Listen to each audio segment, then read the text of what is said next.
नमस्कार दोस्तों, मैं रवि सेवदा अम्बेडकराइट भारत में मैं आपका स्वागत करता हूं। दोस्तों, आज हम चर्चा कर लेते हैं यूपी इलेक्शन 2022 की, जिसमें योगी आदित्यनाथ के सामने भीम आर्मी के प्रमुख चंद्रशेखर आज़ाद खड़े। अब लोगों का सोचना, लोगों का कहना ये है, क्या चंद्रशेखर आज़ाद योगी के सामने टिक पाएंगे? तो आज हम आपको इसी बारे में बताएंगे, इसी बारे में चर्चा करेंगे। दोस्तों, मेरा मानना ये है, चंद्रशेखर आज़ाद एक उभरते हुए तेज तर्रार नेता हैं। दलित समाज के बारे में, दलित समाज के लिए वो जो कर रहे हैं फिलहाल, उससे लोग बहुत प्रभावित हैं। खास करके युवा वर्ग उनके साथ है, और जहां युवा जिनके साथ हो जाता है उन्हें कोई रोक नहीं सकता। अब लोग अफवाह फैला रहे हैं कि चंद्रशेखर आज़ाद की एक भी सीट नहीं आएगी। ऐसी कई अफवाह फैल रही हैं। चुनाव से पहले अफवाह फैलती है, मगर कभी कभार ऐसा होता है दोस्तों कि जिसकी हवा नहीं होती वो भी बाजी मार जाता है, क्योंकि ये जनता का फैसला है। जनता अपने फैसले को उजागर करे या ना करे, वो उनका राइट है। जब जनता वोट देती है, जिसको ज़्यादा वोट मिलते हैं, तब जाके कुछ बन पाते हैं, सरकार बनती है, विधायक बनते हैं, या फिर जो भी चुनाव लड़ते हैं, जनता की बदौलत ही चुनाव जीता करते हैं। तो ये तो जनता तय करेगी किसे जिताना है, किसे हराना है, किसे सत्ता से बाहर फेंकना है। मगर कुछ लोग एक अजीब सी बातें करते हैं चंद्रशेखर के बारे में कि नया लड़का है, हार जाएगा, नॉलेज नहीं है, बाहरी है। तो आपको बता दूं, योगी जी भी तो बाहर से हैं। मोदी जी बनारस से चुनाव लड़ते हैं, वो भी तो बाहर से हैं। तो चंद्रशेखर तो यूपी के रहने वाले हैं, वो बाहर कैसे हुए? दूसरी बात ये कि चंद्रशेखर ने जो अपनी ख्याति कमाई है, अपना जो नाम कमाया है, शायद यूपी में फिलहाल उनसे तेज उभरता हुआ नेता कोई है नहीं। आपको याद होगा, टाइम मैगजीन ने उनके बारे में कुछ छापा था। उनके बारे में ये लिखा था कि विश्व के 10 टॉप पॉलिटिशियन, 10 टॉप नेताओं में उनकी गिनती आई है, और वो एक उभरते हुए नेता हैं। मगर बीजेपी या फिर कुछ ऐसे और पार्टीज कह लीजिए, वो इस चीज़ को नहीं मानते। वो टाइम्स मैगजीन पे ही इल्ज़ाम लगा रहे हैं, उनके एनालिस्ट पे ही इल्ज़ाम लगा रहे हैं। ये कोई नई बात नहीं है, क्योंकि ये लोग ऐसा करते आए हैं। मगर आपको बता दूं कि चंद्रशेखर एक नया इतिहास रचने वाले हैं। मैं ये नहीं कहता कि चंद्रशेखर हारेंगे या जीतेंगे, मगर इतना ज़रूर कहूँगा कि वो एक राजनीति में अपना एक नया इतिहास, अपनी एक नई छाप छोड़ने वाले हैं, जो कि हमेशा याद रखी जाएगी।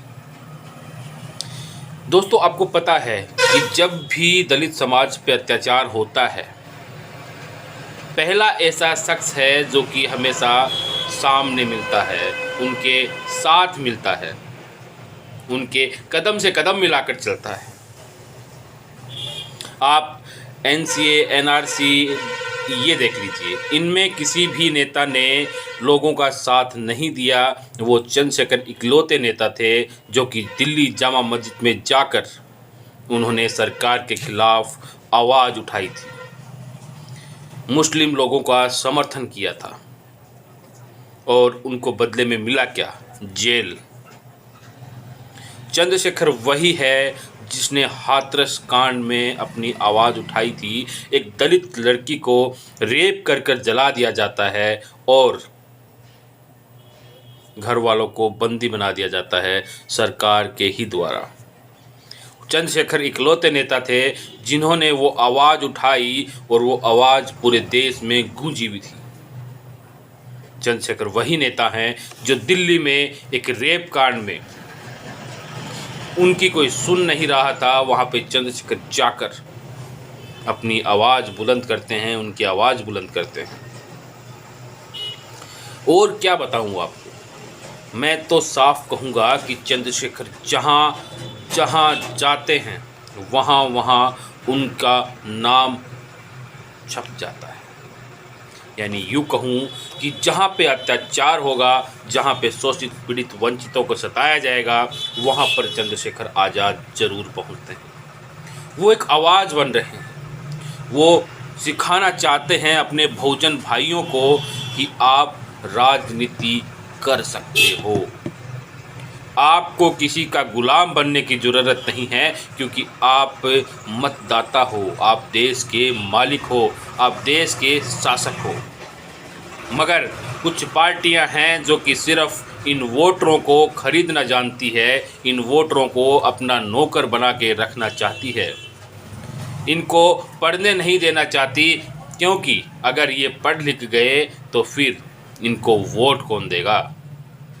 चंद्रशेखर की लड़ाई सिर्फ यही है कि जो पिछली सरकार ने यूपी में जो किया है वो दोबारा ना दोहराया जाए और एक अलग सरकार बने, ताकि इन लोगों को यूपी से बाहर निकाला जाए और यूपी में गुंडा राज जो फ़िलहाल कायम है वो ख़त्म किया जाए। दोस्तों, आपको पता है यूपी में जो जंगल राज है, शायद ही देश में कोई ऐसा प्रदेश होगा कि वहाँ पे ऐसा कुछ होता होगा। यूपी में भयानक काम होते हैं, रेप कर दिए जाते हैं, दिन दहाड़े लोगों को गोली मार दी जाती है, घर से उठा लिया जाता है। रेप करने के बाद में जो लड़की आवाज़ उठाती है उसे पेट्रोल छिड़क कर जला दिया जाता है।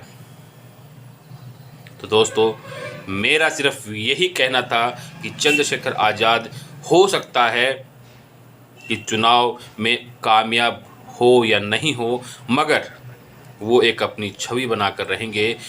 चुनाव में एकदम से किसी को सफलता हासिल नहीं होती, उसके लिए कड़ी मेहनत करनी पड़ती है। इतना ज़रूर कहूँगा कि चंद्रशेखर कुछ सीटें वहाँ से निकालेंगे और अपना दबदबा कायम रखेंगे। अभी के लिए विदा लेता हूँ दोस्तों, मिलता हूँ अगली ऐसी ही किसी चर्चा में। धन्यवाद।